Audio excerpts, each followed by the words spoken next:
Hi, and welcome to this week's edition of Green White Checkered, brought to you by McGavick Nissan and Jack Sizemore Travel This week, we saw the Sprint Cup Series race at NASCAR's shortest racetrack at Martinsville Speedway. What did we see there? We saw Martinsville being Martinsville. I mean, it was the most caution-filled race we've had in a long time. It seems like this season cautions have been few and far between. But at Martinsville, it seemed like every 20 to 30 laps, somebody was spinning somewhere.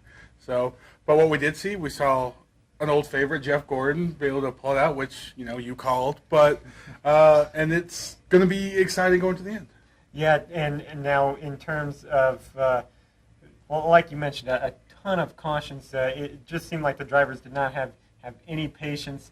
And then we come from a race, Talladega Superspeedway, biggest speedway on the circuit. And they run in a huge pack, and we only have 3 cautions. Then we go to Martinsville, and there's a million. Any explanation for why we saw 2 totally different styles of racing? One thing that, despite Talladega being, I guess, so big and they run such a pack, there is a whole lot of space. You have more room for error at a track that big. Martinsville, while it's not technically the smallest, but as far as actual racing room, it may be the smallest on the circuit. And if you mess up even just a little bit there, you end up either bouncing off the curb or you're in the wall. And the room for error is so much smaller there than I think at any other track. You have to be perfect. And I know there's obviously danger involved in any NASCAR race, but I'd say probably 90-95% of those wrecks we saw Sunday were drivers getting spun around and dented. The week before, we see Austin Dillon flying up into the air and just getting his car destroyed. The magnitude of the wrecks, I think, are also different at both tracks. One of the fun things about a track like Martinsville, Bristol does it some too, less so now. But how many cars out there did you see that were dented on like all sides and still up there and running competitively? I mean, that's what's cool about the track is you can beat and bang and you'll still be able to run to the finish. Yeah, I think the most common paint scheme out there was duct tape there at the end of the race. Well, that'll be it for our Garage Talk this week. We'll be back with our pace laps after this.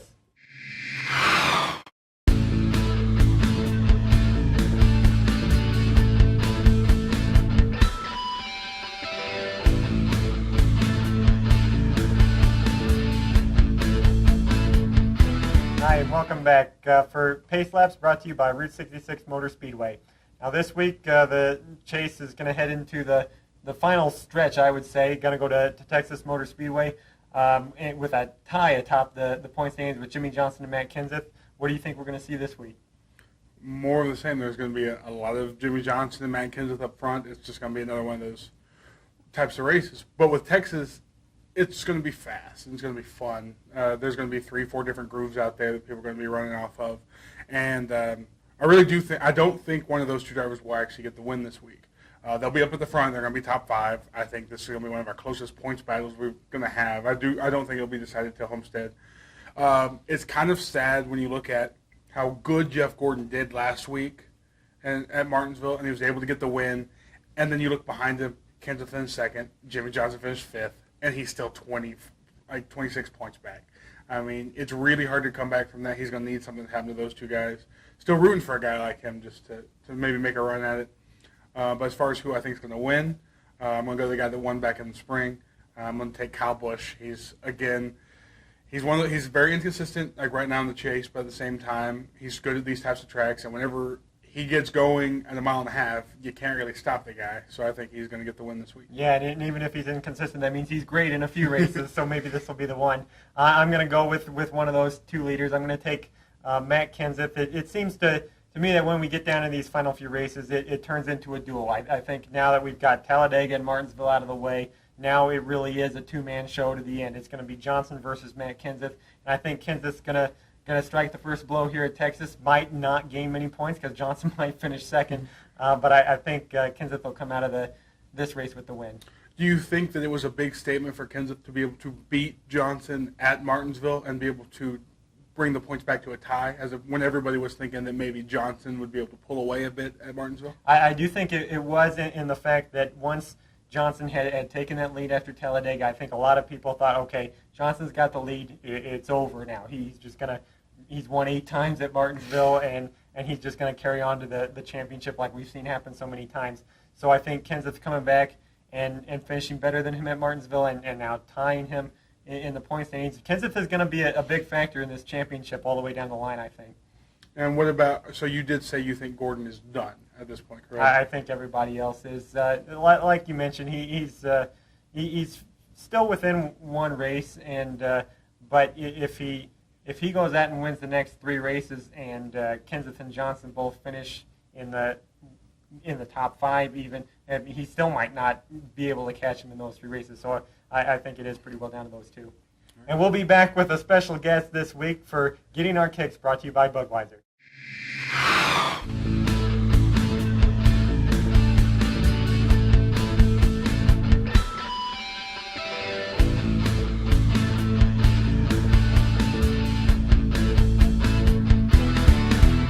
Hi, and welcome back to Getting Our Kicks, brought to you by Budweiser. And this week we're joined by Rodney Sanders, driver in the U.S. Modified Touring Series from Happy, Texas. So thanks for being on the show, Rodney. Yeah, thank you guys for having me on here.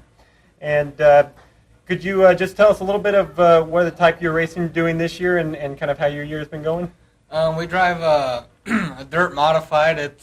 We travel all over across the country, mainly in the Midwest, but we ventured out in Arizona and Florida and just kind of all different places. And we ran right at 100 races so far this year, and we won the USMTS National Points this year, so that was a pretty big accomplishment for us. And yeah, it's been a really good year so far. What would you say has been your, favorite race in your career? It's hard to pinpoint one, but there's a lot of big money races for us, and we won one in 2010 at Mississippi Thunder Speedway in Fountain City, Wisconsin, and it paid $12,000. So that was a really big win for us, and our first really big win. So that's kind of at the top of my list, I would say.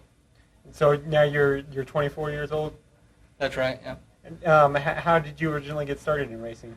My dad raced around the area for forever, and I grew up watching him. And when I got at 8 years old, we got a go-kart and started running go-karts a little bit. And then I ran a B-mod at age 13, and then went from a B-mod to a A-mod, which what we're running right now, and started that at 14, and been running that ever since then. And what is it about racing that really you have a passion for that makes you want to keep doing it? I think a lot of it's competition. I'm real competitive, I guess, in whatever I do, and it's it's a big adrenaline rush for me, and the competition is really tough, and just a lot of fun for me. And now you're working with Swan Racing now, correct? You've been doing that for a few years. Also, the organization that runs the number 30 car in the Sprint Cup Series. Could you talk a little bit about how you got involved with that organization? Yeah, it actually kind of started in 2010. I drove for Brian Rowland out of Woodward, Oklahoma in 2009, and ended up not doing that in 2010. And we were my dad and I were trying to race on our own in 2010 and didn't really have much money on a low budget. And Brandon Davis, which now owner of Swan Racing, was at a couple of the races funding another team, and just kind of came up to me and started talking, and that just, kind of talked through the year. And the end of that year, we had a really good year, and went up to Denver and sat down and talked to him, and just kind of, talked about what I wanted to do. And ever since then, it started in 2011. He just kind of, gradually started helping me out more and more, and it's been a, really good thing for me. He's been a great sponsor and a great friend for me, and yeah, it's been really good the last couple of years with him. I know you're only out there maybe once or twice a season these days. Just talk about your racing out at Route 66 and just how that kind of local track is kind of good to have around here. Yeah, it's a lot of fun. I started racing there when I was 14, I believe it was, and we just kind of mainly ran that track and a few of the other local tracks, for the first 3 or 4 years of my career. And yeah, the Worthing family, they do a good job, and Nathan Bixel's part of the deal now. He's helped promoting, and yeah, it's a lot of fun for sure. It's probably one of the best, I would say, local tracks anywhere in the country. They do I mean, they get a good car count and a lot of spectators, and yeah, it's a really good little track. And you mentioned that you run about 100 races in a year. What is some of your plans here in the next short while this winter? We got a couple more this year, and we got to kind of get ready for January. We start again. We got to go to the PRI show in Indianapolis in December, and we're gonna hopefully try to get a dirt late model, which is kind of a step up from the modifieds. Still run the modified some, but hopefully kind of venture in the late model if we get enough sponsor help, and kind of just pick and choose where we want to go look for the big money races, and just kind of go from there. It doesn't seem like there's a whole lot of off time. Just kind of how do you balance everything? Yeah, it's, I mean, we race so much, and then, we end in November and start in January. There's really not much, and I got a great crew member, Grant Snyder. He's from here in town, and he's with me all the time. And, yeah, we don't really have much time, because we got to, at the end of the year, we usually sell a car, so we got to take it apart, and then we get a new car, and we got to put, all the stuff on it, and it's just, yeah, pretty much a year-round process. I mean, it's definitely fun, but, there's, a few times it gets kind of tiring, but, we get, a few weekends off here and there, which that helps. But by the time, you sit around a little bit, you're ready to go again and start over. Awesome. Great. Well, thanks for coming on the show this week, Rodney. It was great to have you. Yeah, thank you guys for having me. All right, and that'll be our show for this week. You can always contact us by email at gwc@amarillo.com. That's gwc@amarillo.com. And thanks for watching our show this week.